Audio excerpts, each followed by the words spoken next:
সাদ্দাম হোসেন। আমি পবা উপজেলা ছাত্রদলের সিনিয়র যুগ্ম আহ্বায়ক। আমার বাসা পবা উপজেলার 4 নং হরিপুর ইউনিয়নের 6 নম্বর ওয়ার্ডে।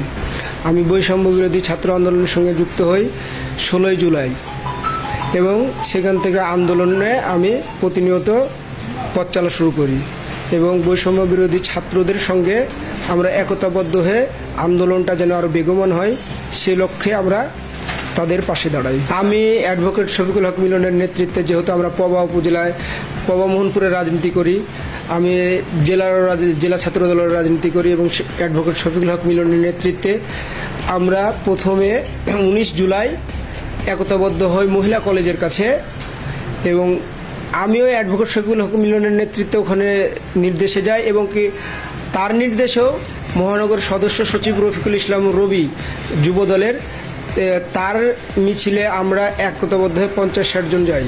19 তারিখে সেদিন ছিল শুক্রবার।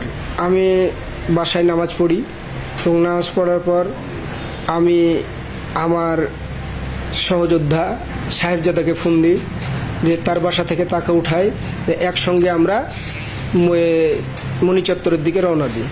মণি চত্বরের দিকে সাহেব আর আমি একসঙ্গে যাই। ওখানে যে আমাদের সঙ্গে আরও 30 থেকে 40 জন অ্যাডজাস্ট হই।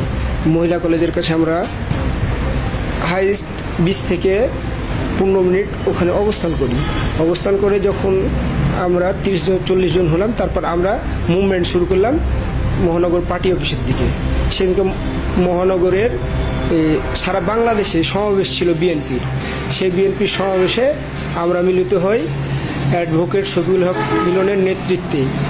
সেখানে আমরা পুলিশ, র্যাব, বিডিআরের ব্যারিকেড ভেঙে আমরা যে আমাদের পার্টি গন্তব্যস্থলে পৌঁছাই এবং বৈষম্য বিরোধী যে ছাত্র আন্দোলন তাদের সাথে একতাবোধ হই এবং সেখানে যে আমরা হোল্ড করি 3 থেকে 4 মিনিট। তারপরে ওখানে ছিল সাহেব, তারপর রফিকুল ইসলাম রবি মহানগর যুবদলের সদস্য সচিব এবং আরও অনেকে, মিলু ভাই, রাফি, তারপরে রজন, রাজু, অনেকজন ছিল। এদের মধ্যে আমরা ওখানে 4 মিনিট হোল্ড করার পর আমাদের উপরে অনাকাঙ্ক্ষিতভাবে হামলা শুরু হয়। আওয়ামী লীগ, যুবলীগ, ছাত্রলীগ, ডাবলু সরকার, খায়রুজ্জামান লিটন এবং আমার হরিপুর ইউনিয়ন 4 নং হরিপুর ইউনিয়নের চেয়ারম্যান, আওয়ামী লীগের চেয়ারম্যান বজলের মুঞ্জিলের নেতৃত্বেও অনেকজন আমার সামনে থেকে তারা হাসুয়া, পাসলি এগুলা নিয়ে উঠে। আমি নিজে দেখি যখন আমি প্রোগ্রাম প্রথমে যাই, ভিডিও ফুটেজ আছে এবং কি সাইদুর রহমান বাদল আওয়ামী লীগের সাবেক সভাপতি, তার হাতে অস্ত্র আমি দেখছি, মঞ্জিল চেয়ারম্যানের হাতে অস্ত্র দেখছি, তারা অস্ত্র নিয়ে গেছে এবং গলির ভিতরে আমরাকে লক্ষ্য করে তারা বোমা নিক্ষেপ করে গুলি করে এবং আমি এক পর্যায়ে আমার পাশে তাজা বোমা পড়েছিল, সেই বোমার ইয়াতে আমি হতভম্বিত হয়ে যাই এবং কি তার পরপরই আমাকে গুলিটা করে হলে মহানগর যুবলীগের সভাপতি রনি এবং তাদের সাথে একতাবদ্ধ ছিল রোজেল, রাশিক, রকি কুমার ঘোষ, মঞ্জিল চেয়ারম্যান, সব সহ ছিল। তারা সব সহ আমাকে আক্রমণ করে। আর আমি যখন গুলি খাওয়ার পর্যায়ে আমি কিন্তু নেতিয়ে পড়ার চেষ্টা করি। তখন ওই কৃষি ব্যাংকের গুলি দিয়ে আমি পালাই।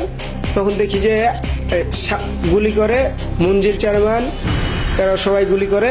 ওই গুলি অবস্থায় আমি আমার কোমরকে এইভাবে ধরে সামনের দিকে আগায়, দেখি যে সামনে সাহেব গলির ভিতরে আছে, সাহেবের পায়ে রক্তাক্ত। আমি কোনো নাই পেয়ে আমি সাহেবকে বলি যে আমার বাবা, আমার গুলি লেগে গেছে, আমাকে যেভাবে বাঁচাও। তখন ওই যেটাতে উঠি একটা গেটের উপর দেয়, একতলা গেট, ওই গেটের উপর দিয়ে আমরা পাইপ বেয়ে উঠি, আমাকে ওই ঘাড়ে তুলে উঠে 2.5 তলার উপরে আমরা 5 ইঞ্চি ওয়ালের উপর শুয়ে থাকি আমি। আর ওই নিচে নামে আগে সাহেব নিচে নামার পরে আমাকে তার কাঁধের উপর আমি 2 পা দিয়ে দিই, সাহেব আমাকে ধরে নিচে নামাই। এক বাড়িতে আমরা 2 ঘন্টা বদ্ধ ছিলাম, সেখান থেকে বেরোনোর কোনো ওয়ে ছিল না। আমাকে বাইর করে ওখান থেকে 2 ঘন্টা পর সেই দিন আমি কোনো ট্রিটমেন্ট পাইনি। আর আমার হিতাহিত জ্ঞানও ছিল না কোনো, আমার ওই জায়গাতে ব্লিডিং হচ্ছিল এবং কি আমার শোনা মতো ওই টাইমে 1 দিন পরে আমার গুলিটা বের করা হয়েছে।